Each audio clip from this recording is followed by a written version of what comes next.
Chers compatriotes, peuple congolais, bonsoir. Une fois de plus, bienvenue sur notre direct de ce soir, le 24 avril 2025, sur le journal officiel expliqué. Le journal officiel expliqué, c'est un magazine d'actualité politique sur la République démocratique du Congo. L'analyse politique, point d'information, actualité, c'est sur votre journal.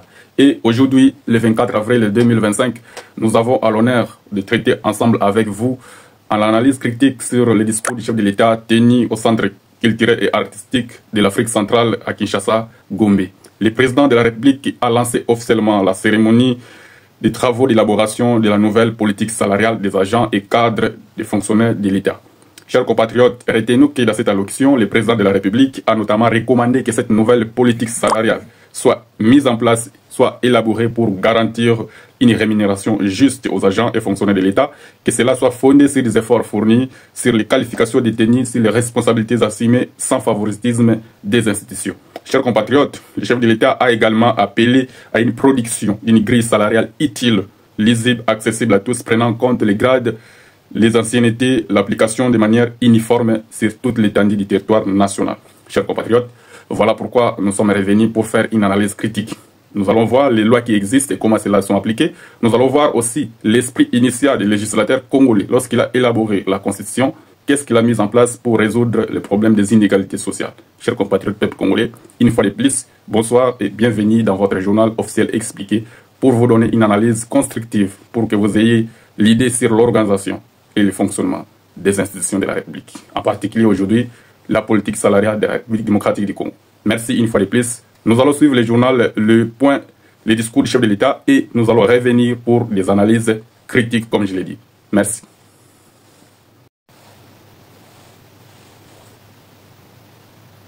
Ici représenté, président de l'Assemblée nationale ici représenté, honorable président du Sénat, madame la première ministre, chef du gouvernement, monsieur le président, honorable président de l'Assemblée nationale ici représenté, honorable président du Sénat, madame la première ministre, chef du gouvernement, monsieur le président du Conseil supérieur de la magistrature et madame et messieurs les membres du Conseil supérieur de la magistrature, monsieur le président du Conseil économique et social, messieurs les présidents des institutions d'appui à la démocratie, honorables députés et sénateurs, mesdames et messieurs les membres du gouvernement, mesdames et messieurs les chefs de corps constitués de la République, mesdames et messieurs les secrétaires généraux, inspecteurs généraux et directeurs généraux de l'administration publique, monsieur le président de Terre syndicale nationale de l'administration publique, distingués invités, mesdames et messieurs. C'est avec une conviction profonde et un engagement sans faille que je m'adresse à vous ce jour, à l'occasion du lancement officiel des travaux d'élaboration de la nouvelle politique salariale des agents publics de notre chère République démocratique du Congo. Nous traversons une étape décisive de notre histoire. Tandis que l'Est de notre pays fait face à une agression inacceptable, menaçant la sécurité et la dignité de nos compatriotes, une autre bataille, non moins essentielle, s'engage ici, celle de la justice sociale, de la valorisation de nos fonctionnaires et de la modernisation de notre administration publique. Ces luttes, bien que différentes dans leur forme, partagent une même finalité: construire un Congo fort, uni, prospère, où chaque citoyen vit dans la paix, la dignité et l'équité. Mesdames et messieurs, trop longtemps, des inégalités marquent notre fonction publique. Certains ministères ou services, notamment ceux à caractère économique ou financier, disposent de ressources importantes permettant des primes et avantages généreux. Allez, je mets d'abord un point. Pourquoi? Parce que c'est très important de marteler ici et de signaler, d'expliquer quelles sont les institutions ou les services publics de l'État, de l'administration, que ce soit attachés à la fonction publique, qui ont des budgets énormes. Je cite ici notamment la présidence de la République, les cabinets ministériels, Aujourd'hui, nous avons plus de 57 membres au gouvernement. Donc, ils ont des cabinets où il y a une pléthore des agents, où il y a des frais de fonctionnement énormes. Alors, il y a l'Assemblée nationale, il y a le Sénat, il y a le Conseil économique, il y a la Cour constitutionnelle, il y a la Cour de cassation, il y a le Conseil d'État, il y a l'IGF, l'Inspection générale des finances, mais il y en a encore tant d'autres que je ne saurais pas citer ici. Ce sont des services publics de l'État qui ont des budgets énormes par rapport aux autres services. Je vais aussi épingler les services qu'on considère qu'il y a la marginalisation. Donc c'est un service qui ne bénéficie presque pas de frais de fonctionnement, presque pas de primes, presque pas de salaires. Quand vous regardez, ils ont des salaires qu'on peut considérer comme des gestes et formalités. Donc des agents qui travaillent gratuitement pour l'État, qui ne sont presque pas payés, qui n'ont pas de frais de fonctionnement, qui n'ont même pas des équipements, des outils de travail ou tout qui peut être bien pour rendre leur travail agréable. Merci chers compatriotes. On va continuer avec le discours du chef de l'État et nous allons continuer à donner les avis et considérations sur l'analyse critique, ce que nous avons à faire maintenant. Parce que nous devons expliquer au peuple congolais comment ces disparités sont faites, comment ces injustices sociales sont sévies dans la société, comment et où. Voilà pourquoi j'ai épinglé certains services qui vivent déjà des gros budgets. C'est ce qu'on considère comme une injustice sociale. Voilà, nous allons continuer avec le discours du chef de l'État et nous reviendrons comme la même chose pour épingler les détails. D'autres, pourtant essentiels au développement national, demeurent relégués au second plan avec des moyens dérisoires. Ce déséquilibre alimente un sentiment d'injustice, démotive nos agents et nuit gravement à la qualité des services publics. Face à ce constat préoccupant, j'ai instruit le gouvernement à travers le vice-premier ministre, ministre de la fonction publique, en collaboration étroite avec le ministre d'État, ministre du budget, le ministre des Finances, mon cabinet et sous la coordination de Madame la Première ministre, de concevoir une politique salariale équitable, moderne et durable.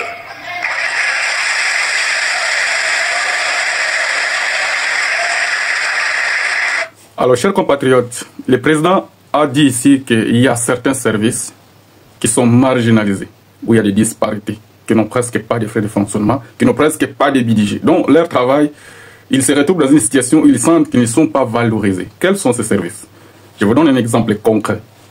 Lorsque vous prenez le service de la commune, le service de la mairie, tous ces services-là, les agents sont marginalisés.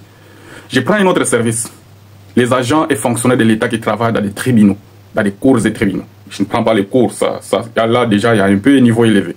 Même s'il y a aussi des agents qui sont marginalisés. Donc je prends ceux qui travaillent dans les tribunaux de l'État. Ce sont des agents qui sont marginalisés. Ils n'ont presque pas de salaire. Vous allez trouver des agents qui n'ont pas les numéros matricules. Soit ils ont les numéros matricules, ils n'ont jamais été payés. Soit ils sont déjà mécanisés, ils n'ont jamais été payés. Ils sont classés dans la liste de ce qu'on appelle les NP, non payés, chers compatriotes. C'est vraiment des choses qui se vivent dans notre pays. Dans ce pays où Félix Tshisekedi a déjà gouverné pendant 7 ans. Et aujourd'hui, il nous sort ceci. Nous sommes déjà habitués des promesses de Félix Tshisekedi. Mais ici, mon émission, ce que j'ai fait, cette analyse critique, c'est juste pour vous montrer la question que le président a soulevée, les failles qui y sont attachées. Voilà, c'est très important. Nous allons continuer avec ce discours et nous allons revenir. Avant de continuer le discours du chef de l'État, laisse-moi épingler un élément très important que le président a parlé. Le président a dit ceci. J'ai instruit les ministres en charge de la fonction publique. J'ai instruit ensemble avec le ministre chargé du budget, ensemble avec le ministre chargé des finances, ensemble avec mon cabinet, sous la supervision de Madame la Première ministre. Chers compatriotes, c'est très important. Il faut qu'on le sache. C'est pour cela que moi je dis toujours que Félix Tshisekedi marche sur la Constitution et les lois de la République.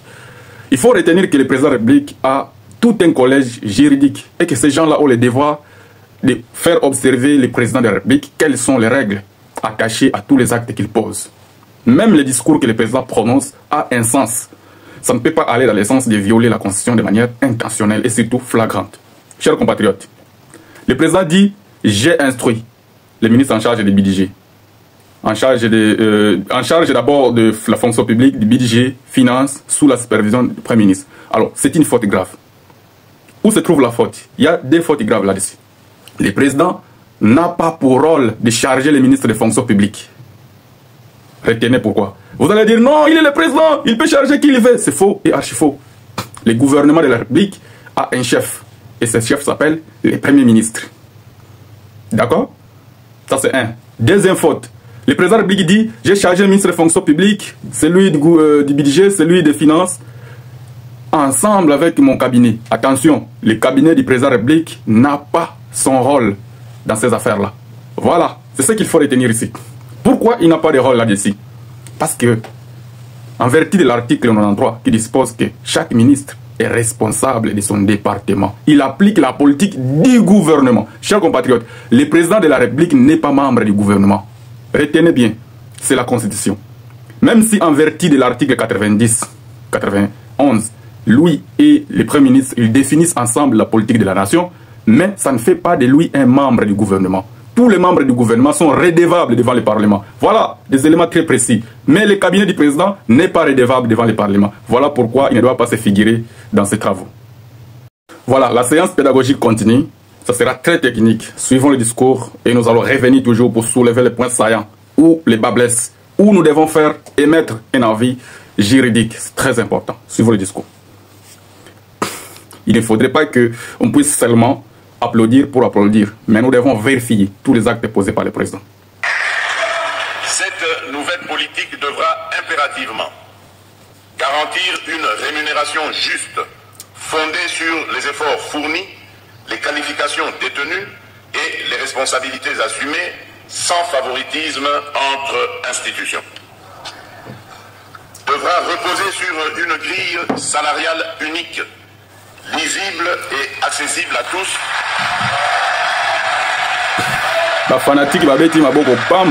Lisible et accessible à tous, prenant en compte le grade, l'ancienneté et appliquée de manière uniforme. Devra attirer et retenir les compétences grâce à des incitations motivantes et compétitives.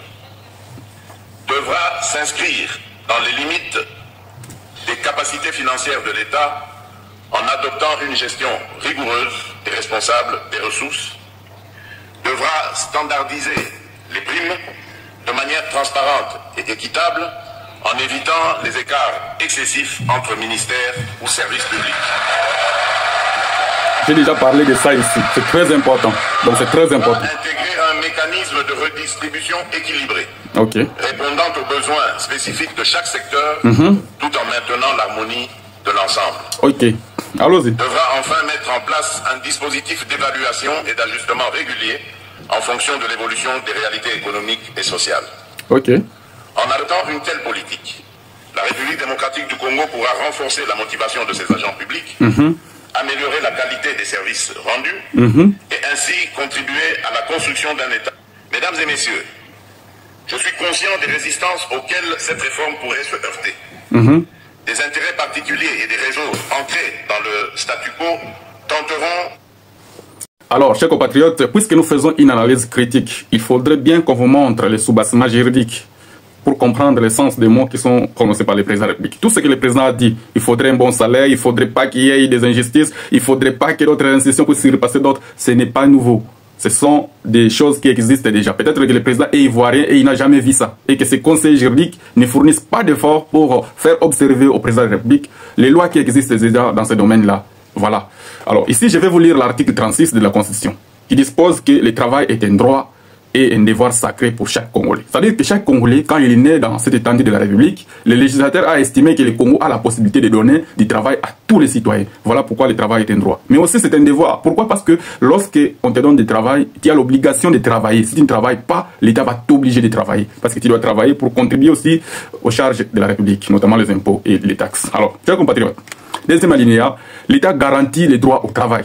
Donc, l'État garantit à ce que tous les citoyens puissent travailler. La protection contre le chômage et la rémunération équitable et satisfaisante assurant aux travailleurs ainsi qu'à sa famille une existence conforme à la dignité humaine, complétée par tous les autres moyens de protection sociale, notamment la pension des retraites et la rente viagère. Donc, pas d'explication ici, c'est clair que l'État doit vous donner du travail obligatoirement. Si vous n'êtes pas au travail, l'État doit assurer, doit vous protéger contre les chômages. Donc, on doit vous donner une indemnité de chômage. mais aussi d'autres rémunérations équitables et satisfaisantes qui doivent assurer votre existence en tant que travailleur conforme à la dignité humaine. Quand vous regardez le travail congolais des fonctionnaires aujourd'hui, est-ce que le salaire qu'il a, est-ce qu'il a la dignité humaine? Est-ce que c'est conforme à son existence, celle de sa famille et tout comme ça? Nous disons non. Donc, l'article 36 de la Constitution est d'ores et déjà violé par tous les gouvernements qui travaillent au Congo depuis 2006 que cette Constitution a été promulguée. Chers compatriotes, on continue. Troisième alinéa. Ni ne peut être lésé dans son travail en raison de ses origines, de son sexe, de ses opinions, de ses croyances, de ses conditions socio-économiques. Alors, très important, pourquoi? Parce qu'il y a beaucoup de points ici. On vous dit ici que le travail, quand ça nous réunit, nous ne devons pas, ça ne devrait pas être un motif pour qu'on puisse dire non, toi tu es de telle région, tel autre. Non, comme le président nous a déjà montré cela. Donc, c'est faux ici. Nous ne devons pas utiliser le travail pour marginaliser les autres communautés, pour ces religions, pour ces origines. Donc, toujours avec cet article 36, ça nous montre ici que personne ne peut être maltraité à cause de ses origines, à cause de ses opinions politiques. Non, parce que lui, il critique le président, on lui a chassé du travail. Non, c'est une infraction, parce que l'article 36 interdit cela. Même si vous êtes des opposants. Donc, lui, il est membre de la majorité présidentielle et moi, je suis de l'opposition politique. Et l'autre est résistant. Il ne fait partie d'aucune parti politique, aucune opinion politique. Donc, respectez ses opinions. C'est le travail qui nous réunit pour un Congo uni et un Congo fort. Voilà pourquoi nous devons respecter scrupuleusement les articles de la Constitution. Ça nous fera beau vivre dans un Congo uni et de la cohésion nationale. Donc, tous les Congolais ont droit et le devoir de contribuer par son travail à la construction et à la prospérité nationale. C'est-à-dire quoi? Quand tu travailles, tu payes des impôts, tu contribues d'une manière ou d'une autre à la construction du pays. Et ensuite, la loi établit les statuts des travailleurs et réglemente les particularités propres au régime juridique des ordres professionnels et exercice des professions exigeant une qualification secondaire ou académique. Donc, chers compatriotes, il y a des professions qui doivent être encadrées. Je prends par exemple l'ordre des avocats. Ce n'est pas tout le monde qui va devenir avocat. L'ordre des médecins, ce n'est pas tout le monde qui devient médecin. Il faut certaines qualifications, des exigences qui sont préétablies par la loi. Voilà pourquoi on dit ici que ces travaux doivent être encadrés. Alors, on dit encore, les structures internes et fonctionnement des ordres professionnels doivent être démocratiques. Voilà. Donc, on ne peut pas remarquer que dans ces structures-là, il y a une certaine dictature qui s'installe où tout le monde devait être membre de l'Union sacrée. Si tu n'es pas de l'Union sacrée, on va te disqualifier. On a vu ça là, c'est ça. Félix Tshisekedi a mis Christophe Bousemba là, c'est ça. Et Christophe Bousemba a commencé à mener une politique de répression contre les opposants, contre les médias qui critiquent les pouvoirs. Et ça, ce n'est pas la démocratie. C'est ça qui est interdit à l'article 36 de la Constitution. Voilà pourquoi nous interpellons les présidents de la République, les services publics de l'État, les agents publics de l'État, de comprendre que ce qu'on appelle la fonction publique, c'est la maman de tout le monde, c'est la maman de tous les Congolais. C'est celle-là qui doit nous donner tous du travail. Si un Congolais est au chômage, donc la maman doit protéger ses enfants par leur donner des indemnisations des chômages. Voilà, chers compatriotes, peuple congolais, nous allons continuer à écouter le discours du chef de l'État et nous allons revenir d'une manière musclée pour argumenter, soulever les points qui sont les points de faiblesse de notre administration, de nos autorités, la mauvaise foi, la médiocrité, et voilà, tous ces points que nous allons soulever. Merci. Tenteront sans doute de freiner ce processus salutaire.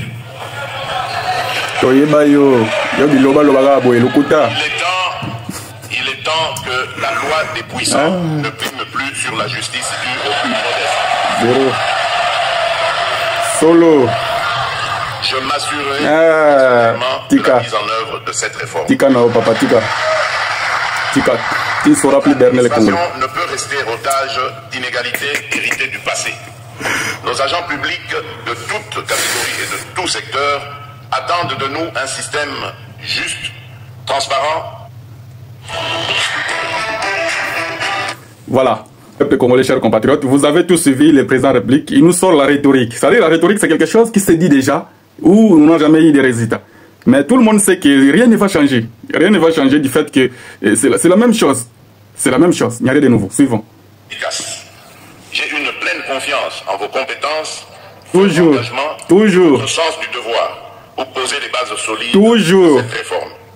Je vous invite à faire preuve d'innovation, de pragmatisme et de détermination. Chaque secteur, chaque service public est appelé à collaborer pleinement et à fournir toutes les informations nécessaires pour garantir le succès de cette mission. Cette réforme ne relève pas uniquement d'une nécessité administrative. Elle constitue un impératif moral et social. Elle traduit notre volonté de bâtir un État plus juste, plus performant et plus humain. En lançant aujourd'hui ces travaux, nous posons une pierre fondatrice pour un avenir meilleur au service de chaque Congolais. Les fanatiques vont taper les mains, mais sans moi, ce n'est pas nouveau. On a toujours entendu ça depuis longtemps. Sur ces mots, je déclare officiellement ouvert les travaux d'élaboration de la nouvelle politique salariale des agents publics de l'État en République démocratique du Congo. Voilà. Chers compatriotes, peuple congolais, nous allons donner une conclusion musclée. Plein succès dans cette mission historique. Que vive la réforme de la fonction publique. Que Dieu bénisse la République. Alors, peuple congolais, chers compatriotes, pour conclure pour ce numéro, l'actualité politique où le président de la République estime qu'il vient de lancer là une nouvelle politique salariale pour la République démocratique du Congo. Alors, chers compatriotes, ce qu'il faut retenir ici, il n'y a rien de nouveau dans ce que le président a dit. Ce sont des choses qui existent déjà dans nos lois.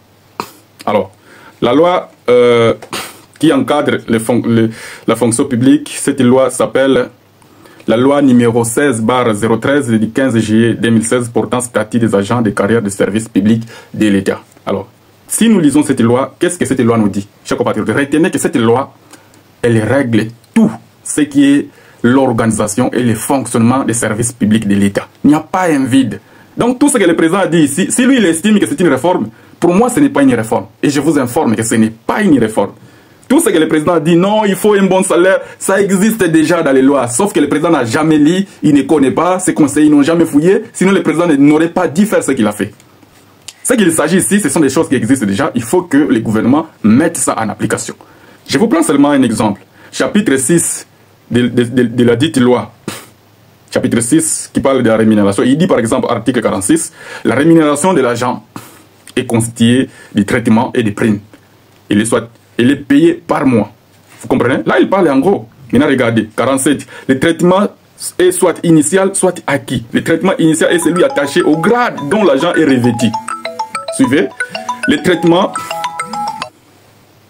traitement acquis et le traitement initial majoré des augmentations annuelles. Donc tout ça, le président ne connaît même pas ça. Puisqu'il a parlé des grades qui doivent être tenus en compte, il a parlé des qualifications, il a parlé de tout, sauf rien. Mais il trouve que cela est nouveau. Alors, chers compatriotes, chapitre 6, ça parle des avantages sociaux. Dans les avantages sociaux, nous avons l'agent public qui doit bénéficier des allocations. Il doit bénéficier des allocations, il doit bénéficier des prises en charge médicaux, il doit bénéficier des indemnités de logement, il doit bénéficier des indemnités de location d'invalidité, des frais funéraires, d'équipement, tout consort, tous les avantages. Donc, chers compatriotes, retenez que tout ce que le président a parlé, ce sont des choses qui existent déjà. Ce que nous demandons, c'est l'application stricte de la loi pour que nous puissions... Alors, pour conclure ce journal, chers compatriotes, retenez que ce que le président appelle comme réforme, moi je n'appelle pas ça réforme, parce que tout existe déjà. Et je vais vous prouver que ça existe. Je vais prendre l'alinéa D de l'article 36 de la Constitution et je vais vous prendre la loi numéro 16, la loi numéro 16/013 du 15 juillet 2016 portant statut des agents de carrière de service public de l'État. Quand on va lire ces D, et nous allons comprendre que ça existe déjà. Donc tout ce qu'il faut faire, il faut mettre seulement en pratique les lois qui existent. Il ne faut pas nous amener une réforme pléthorique. C'est-à-dire que le président a fait un beau discours sans savoir qu'il devait seulement fouiller, lire et comprendre. Alors, l'article 36, alinéa D. L'État garantit les droits au travail. Comme j'ai dit, c'est une garantie, c'est obligatoire. C'est l'État qui donne le travail aux Congolais. Ça, c'est notre constitution. C'est sa spécificité. Dans d'autres, si on va vous dire, non, ce n'est pas l'État qui donne le travail. Non. Au Congo, c'est l'État qui donne le travail. En vertu de l'article 36, alinéa D. C'est pas moi qui l'ai dit, c'est la Constitution. L'État garantit les droits au travail, la protection contre le chômage et une rémunération équitable et satisfaisante, assurant aux travailleurs ainsi qu'à sa famille une existence conforme à la dignité humaine, complétée par tous les autres moyens de protection sociale, notamment la pension, la retraite et la rente viagère. Chers compatriotes, c'est très clair. On doit vous payer une rémunération satisfaisante qui doit assurer les travailleurs et sa famille de vivre d'une manière existentielle et conforme à la dignité humaine. Voilà. Quand vous regardez les salaires qui touchent les fonctionnaires congolais, est-ce que ça peut nous garantir la dignité humaine? Je dis non. Alors pourquoi fait-il ce qu'il n'a jamais pensé à ça?